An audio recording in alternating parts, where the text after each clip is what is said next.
मित्रों, आज की कहानी है तुम देर से क्यों आए। माँ भाई की जिम्मेदारियां निभाते हुए अनन्या की शादी की उम्र निकल गई। अनुराग ने उसे प्यार करना सिखाया था। 4 घंटे पहले शाम का समय था। आसमान हल्के काले, नीले, गुलाबी रंगों में रंगा हुआ था। बादल शोर मचाते इधर से उधर भाग रहे थे। गोधूली की इस बेला से अनन्या को एक खास लगाव है।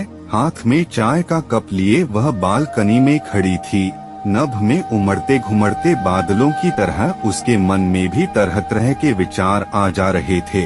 कल उसके जीवन का एक बहुत बड़ा दिन है। वह 35 वर्ष की हो जाएगी। इतने बरस कैसे दौड़ते भागते बीत गए पता ही नहीं चला। वह सोचने लगी, जब वह छोटी थी तो पिताजी उसका जन्मदिन बहुत धूमधाम से मनाते। आज मेरी लाडो का जन्मदिन है, देखना कोई कमी न रह जाए, पिताजी माँ से कहते। कल उसका जन्मदिन है और यही घर उसे काटने को दौड़ रहा है। अब वह इस घर में नितांत अकेली है। न अब पिताजी हैं, न माँ और न ही उसका छोटा भाई। अनन्या का भाई उसके जन्म के 10 वर्ष बाद हुआ। उनका प्यारा सा आशियाना खुशियों से भर गया था। लेकिन कहते हैं न खुशियों को गम में बदलते देर नहीं लगती। एक दिन वे सभी अपनी नई कार में घूमने जा रहे थे। अचानक एक ट्रक ने पीछे से उनकी कार को टक्कर मार दी। उसके बाद क्या हुआ अनन्या को याद नहीं। उसकी आंखें सीधे हॉस्पिटल के बेड पर खुली।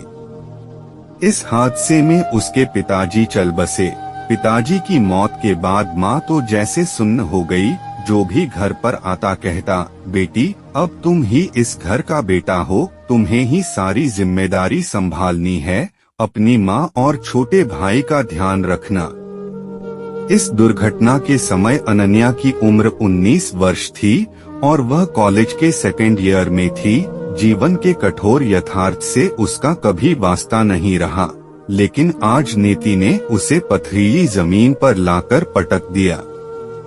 ऐसी विषम परिस्थिति में अनन्या ने हार नहीं मानी।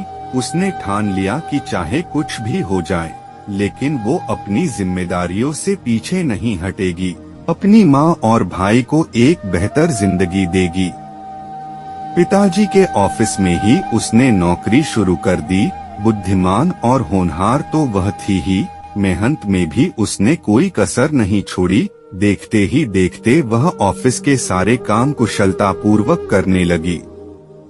अरे, गुप्ता जी की बेटी तो बहुत ही मेहनती और कुशल है। यह लड़की बहुत आगे जाएगी, सारे ऑफिस वाले यही कहते। अनन्या ने पढ़ाई नहीं छोड़ी। वह पत्राचार से एक डिग्री के बाद दूसरी डिग्री प्राप्त करती रही। उसे लिखने का भी शौक था। थोड़ा बहुत जो भी समय मिलता उसमें अपने मन को कागज पर उड़ेल कर रख देती। तभी पास रखे फोन की घंटी बजी तो अनन्या अतीत से वर्तमान में वापस आ गई। बालकनी में खड़े खड़े रात हो गई। कल की भी तो तैयारी करनी है। उसने फटाफट फोन उठाया। दूसरी तरफ से विनय की आवाज आई, दीदी मैं कल सुबह ही पहुंच जाऊंगा, एयरपोर्ट पर लेने मत आना। ठीक है बाबा, तुम खुद ही आ जाना, मुझे वैसे भी बहुत सारे काम हैं। अनन्या ने हंसकर कहा। विनय अमेरिका पढ़ने गया था और अब वहीं पर नौकरी कर रहा है। 2 साल पहले हार्ट अटैक से माँ भी चल बसी। अब बस बचा है तो यह घर और इससे जुड़ी हुई ढेर सारी यादें। आज उसका जन्मदिन है और साथ ही उसकी लिखी हुई किताब का भी आज विमोचन होना है। वह उत्साहित भी है और मन में थोड़ा डर भी है। अपनी किताब के विमोचन के लिए जब वह समारोह में पहुंची तो माइक पर एक गंभीर लेकिन आकर्षक आवाज ने अनन्या का सारा ध्यान अपनी ओर खींच लिया। अरे, यह तो प्रसिद्ध लेखक अनुराग हैं। मैंने तो इनकी लिखी सारी पुस्तकें पढ़ी हैं। अनन्या ने साथ बैठे विनय से कहा। उसकी लिखी किताब का विमोचन भी अनुराग ने ही किया। बहुत अच्छा लिखती हैं आप, बहुत परिपक्व, साथ ही सुलझा हुआ। भाषा पर भी पकड़ उम्दा है आपकी, ऐसे ही लिखती रहिए। मुझ जैसे बहुत से लोगों को आपकी अगली किताब का इंतजार रहेगा। अनुराग लगातार अनन्या की तारीफ करता जा रहा था और वह सकुचाए जा रही थी। ऐसा नहीं है कि किसी ने पहली बार उसकी तारीफ की, लेकिन अनुराग के मुंह से अपनी तारीफ सुनकर उसे कुछ अलग सा महसूस हो रहा था। आप तो ऐसे ही इतनी प्रशंसा किए जा रहे हैं, जैसा आप लिखते हैं उसके सामने मेरी लेखनी तो कुछ भी नहीं, अनन्या बोली।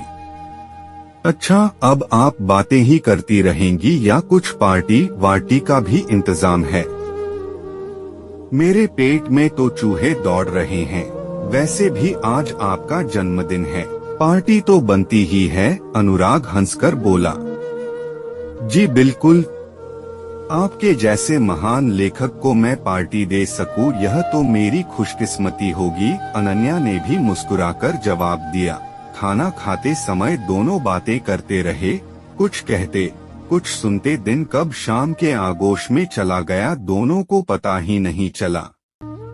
अनुराग, बहुत देर हो गई है, हमें चलना चाहिए, घड़ी देखते हुए अनन्या बोली। बिल्कुल सही कहा तुमने, अब हमें चलना चाहिए, लेकिन हम दोनों के साथ साथ चलने के लिए अभी बहुत देर नहीं हुई है। तुम अपनी सारी जिम्मेदारियां पूरी कर चुकी हो, अब थोड़ा सा अपने लिए भी जी लो। आज फिर वही गोधूली बेला है। अनन्या के मन में आज एक ही विचार उमड़ घुमड़ रहा है, वह है अनुराग का एक ही भाव है, और वह भाव है प्रेम का, समर्पण का।